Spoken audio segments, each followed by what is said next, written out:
오늘 우리가 읽어가는 말씀은 욥기서 18장 말씀입니다. 이 18장에서는 욥과 친구들과의 두 번째 대화의 내용인데, 엘리바스가 욥에게 또다시 말을 건넸고 그 엘리바스의 말에 대하여 욥이 답변한 내용이 있었습니다. 그리고 이제 두 번째 나서서 이야기하는 사람이 수아 사람 빌닷이었습니다. 이 빌닷이 욥에게 하는 말, 이것이 18장의 기록이 되고 있어요. 첫 번째 이 빌닷이 욥에게 했던 이야기는 격분되지 않았어요. 그런데 두 번째 대화에서는 엘리바스의 경우도 굉장히 격분을 했고, 또 이 빌닷 같은 경우에도 굉장히 욥을 향해서 격분하는 그런 모습을 보입니다. 그리고 처음보다도 더 분명하게 단정적으로 욥을 향해서 이야기하는 모습이 나타나요. 욥을 마치 악인과 동일한 사람처럼 이렇게 취급을 해서 악인의 치유가 이런 것처럼 너도 이렇게 된다라고 말하는 겁니다. 거의 이 욥을 향해서 저주하듯이 말을 막 쏟아내는 부분들이 이 18장에서 나타납니다. 처음 이야기할 때는 이 빌닷이 어디에 근거해서 얘기했냐면 옛 조상들의 전통, 이것에 근거해서 욥 네가 당한 그 고난은 결국 인과응보에 따라서 내가 하나님 앞에 죄를 범한 결과다. 그러니 빨리 돌이켜야 된다. 이런 이야기를 처음에 빌닷이 했습니다. 오늘 우리가 읽어가는 이 이야기 속에서도 역시 욥을 향해서 하는 이야기는 똑같아요. 욥과 한번 대화를 나누면서 여러 이야기를 들어보니까 욥은 자기는 아무런 죄가 없다고 말하는 것 같거든요. 그러니까 더 이제 격분을 해가지고 이 빌닷이 욥을 향해서 너는 악인과 같다.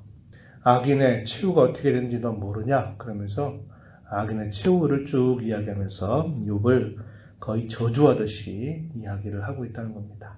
사람이 뭔가 자신이 가지고 있는 어떤 생각이 딱 첫 판단을 내리게 될 때 그 첫 판단이 굉장히 오래 간다는 걸 알게 돼요. 그래서 처음에 이야기할 때는 조금 부드럽게 얘기를 한 것이라면 두 번째 이야기할 때는 아주 단정적으로 이야기합니다. 빼도 박도 못하게 이 욥을 향해서 이야기하는 모습을 우리가 살펴볼 수 있어요. 이 두 번째 대화에서도 동일합니다. 더 단순해졌어요. 너는 너의 죄에 대한 결과로 이런 고난을 받고 있는 것이다 라고 또다시 이야기하면서 그 죄 값이 어떻게 임하게 될 것인가 하는 이야기를 저주하듯이 이야기합니다. 오늘 우리가 읽은 본문의 내용을 1절부터 4절에 보게 되면 이 빌닷이 욥을 향해서 대단히 격분하고 있는 모습을 보여주고 있고요. 5절부터 마지막 절까지 쭉 소개하는 내용은 뭐냐면 욥을 악인처럼 취급하고 그 악인의 운명이 어떠한가 하는 것들을 다 나열을 하고 있습니다. 먼저 앞부분에 좀 살펴보면은 욥을 향해서 이 빌닷이 뭐라고 이야기를 하냐면요. 4절 가서 보면은 이렇게 이야기했습니다. 울분을 터뜨리며 자기 자신을 찢는 사람. 욥을 향해서 빌닷이 하는 말이죠. 울분을 터뜨린다. 자기 자신을 찢는 사람이다. 이렇게 말해서 욥을 이러한 사람으로 지금 단정적으로 이야기하고 있다는 겁니다. 그러면서 욥이 했던 말, 특별히 엘리바스에게 했던 말 가운데서 그런 말을 한 바 있어요. 엘리바스에 대한 답변 가운데 욥이 17장 4절에 보면요. 주께서 그들의 마음을 가리어 깨닫지 못하게 하셨습니다. 이런 표현을 사용해요. 그러니까 이 말을 들었던 친구들, 그리고 이 빌닷 같은 경우도 뭐라고 이야기하냐면 네가 우리를 짐승처럼 너 여기고 있구나. 이렇게 지금 욥을 향해서 비난하고 있는 말을 하고 있습니다. 우리를 부정하게 보고 있구나. 이렇게 이야기합니다. 3절에 보면은 그렇게 얘기하죠. 어찌하여 우리를 짐승으로 여기며 부정하게 보느냐. 너 짐승 취급을 하고 있구나. 이렇게 욥을 향해서 아주 격분한 그런 태도를 보이고 있다는 겁니다. 그러면서 2절 말씀에 보면은 동료들에 대해서도 좀 안타까운 마음을 표현합니다. 앞부분에 보면 너희가 어느 때에 가서 말의 끝을 맺겠느냐. 이런 지지부진한 이야기를 언제까지 이렇게 계속하겠냐. 너무 분명한 이야기를 뭐 이렇게 복잡하게 얘기하냐. 이렇게 이제 하는 말이죠. 이어지는 2절 뒷부분에 보면 깨달으라 그 후에야 우리가 말하겠다. 이렇게 말하면서 욥을 향해서 깨달라고 인정하라고 촉구하는 이 빌닷의 모습이 표현되고 있습니다. 그러면서 욥의 운명을 마치 악인의 운명과 동일한 것처럼 여기면서 악인의 운명이 어떻게 되는지 내가 말해주겠다. 이렇게 이야기를 하면서 이 악인의 운명에 대하여 굉장히 구체적으로 이렇게 하나하나 소개하고 있는 것을 보게 됩니다. 이게 5절 이하에부터 표현되고 있는 부분인데요.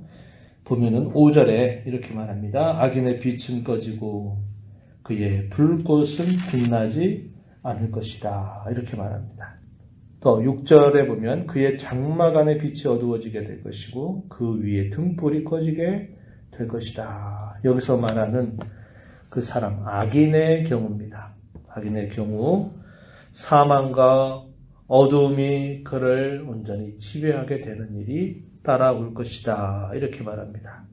그리고 자기께 빠져서 결국 온갖 어려움을 겪게 될 것이다. 라는 이야기를 계속 이어서 합니다. 7절 말씀에 그의 활기찬 걸음이 피곤해지고 그가 마련한 꾀에 스스로 빠질 것이다. 왜냐 그의 발이 그물에 빠지게 되고 올가미가 걸려 들며 그의 발 뒤꿈치는 덫에 치이고 그의 몸은 올무에 얽힐 것이다. 이렇게 쭉 해서 결국 자기의 악한 꾀에 스스로 빠져들게 돼서 온갖 어려움을 겪게 될 것이다. 이렇게 또 이야기를 합니다. 그리고 기근과 재앙이 그에게 닥쳐오게 될 것이다. 또 이렇게 이야기하죠. 12절에 보면 그의 힘은 기근으로 말미암아 쇠하게 될 것이고 그 곁에는 재앙이 기다릴 것이다. 질병이 그의 피부를 삼키게 될 것이다. 이렇게 이야기합니다. 그래서 마침내 그는 공포의 왕에게로 잡혀가게 될 것이다. 14절 보면 이렇게 얘기합니다. 공포의 왕, 죽음을 그렇게 표현한 겁니다. 사망이 그를 결국 끌고 가게 될 것이다. 이렇게 이야기하죠. 그가 살았던 모든 삶의 흔적조차도 다 사라져버리게 될 것이다. 또 그렇게 이야기합니다. 15절 보면요. 그에게 속하지 않은 자가 그의 장막에 거하리니 유황이 그의 처소에 뿌려질 것이다. 밑으로 그의 뿌리가 마를 것이고 위로는 그의 가지가 시들 것이다. 그의 이름이 전해지지 않을 것이고 그에게는 후손도 후에도 없게 될 것이다. 이렇게 이야기합니다. 19절 그는 그의 백성 가운데 후손도 없고 후에도 없을 것이다. 그의 모든 자취와 흔적들이 다 사라지게 될 것이고 후손도 다 끊기게 될 것이다. 이렇게 이야기를 하고 있습니다. 그래서 그에 대하여 많은 사람들이 다 즐겁하게 될 것이다. 깜짝 놀라게 될 것이다. 이렇게 이야기합니다. 20절에 그의 운명에 서쪽에서 오는 자와 동쪽에서 오는 자가 깜짝 놀랄 것이다. 어떻게 이렇게까지 참혹한 일을 겪게 되느냐. 이렇게 말하게 될 것이라고 이야기하죠. 마지막 절에 보면 참으로 불의한 자의 집이 이러하다. 하나님을 알지 못하는 자의 처소도 이와 같다. 이렇게 이야기를 합니다. 그래서 이 빌닷이 하는 얘기는 악인의 최후를 구체적으로 하나씩 다 나열을 하면서 욥 너도 이런 운명에 빠지게 될 거다.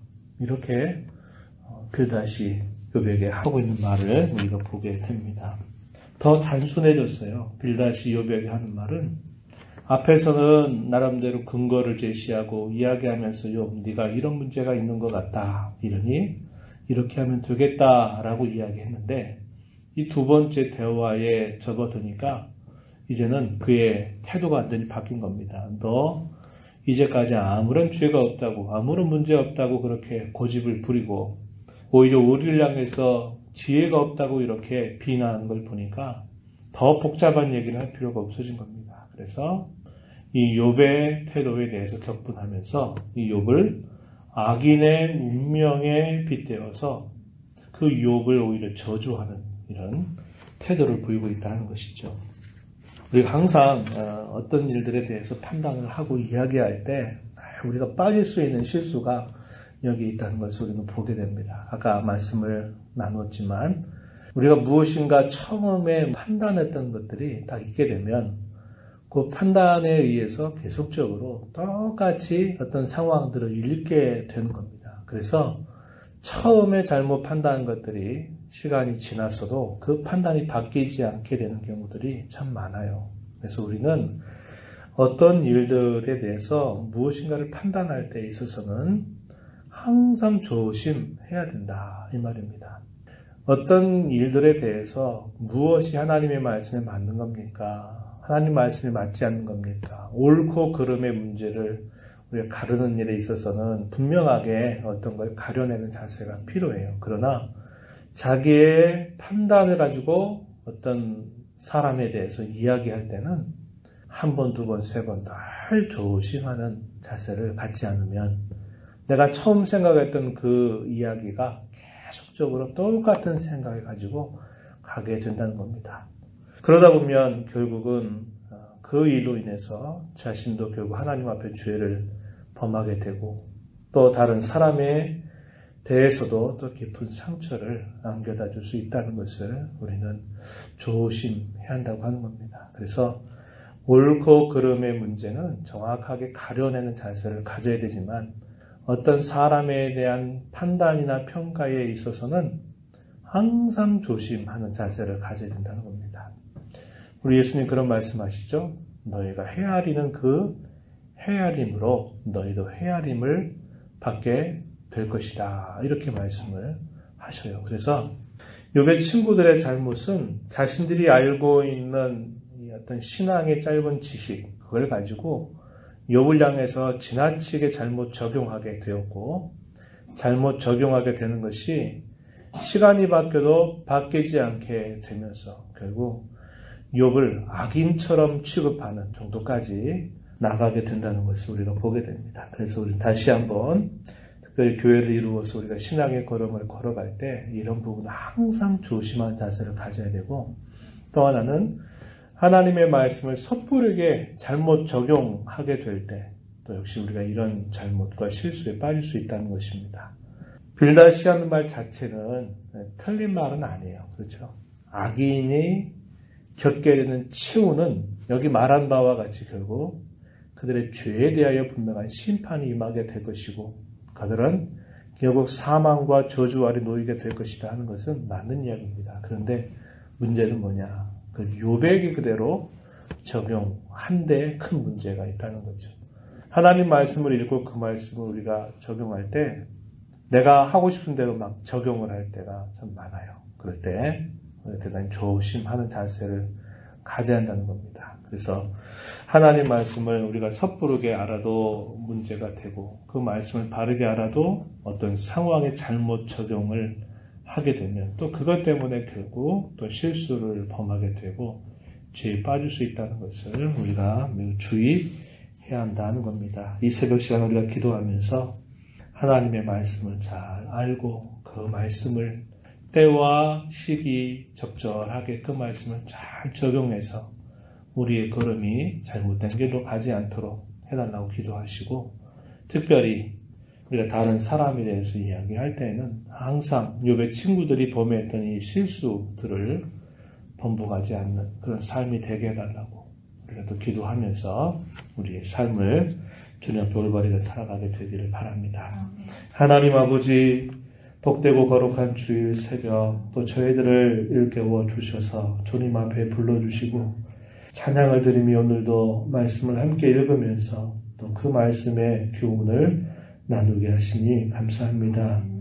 오늘도 우리에게 기도하라 말씀하신 하나님 기도에 응답하겠다고 하는 약속과 함께 또 우리를 부르셨사오니 이 시간도 기도하면서 또 하나님과 교제하고 하나님의 은혜를 구하게 될 때에 저희에게 크신 은혜를 더하여 주셔서 우리가 이 땅에 살아가는 삶 속에서 늘 빠지기 쉬운 실수와 죄를 멀리하게 하시고 하나님을 진심으로 섬겨가는 저희들 모두가 되도록 인도하여 주옵소서. 하나님의 말씀을 잘 이해할 수 있는 지혜로움을 주시고 또 그 말씀을 저희들의 삶에 올바르게 잘 적용할 수 있는 힘을 늘 저희들에게 공급하여 주옵소서. 다른 사람들에 대하여 섣부른 판단을 가지고 또 입술로 마음으로 범죄하지 않도록 늘 주의하는 저희들의 모습이 되도록 성령 하나님 인도하여 주옵소서.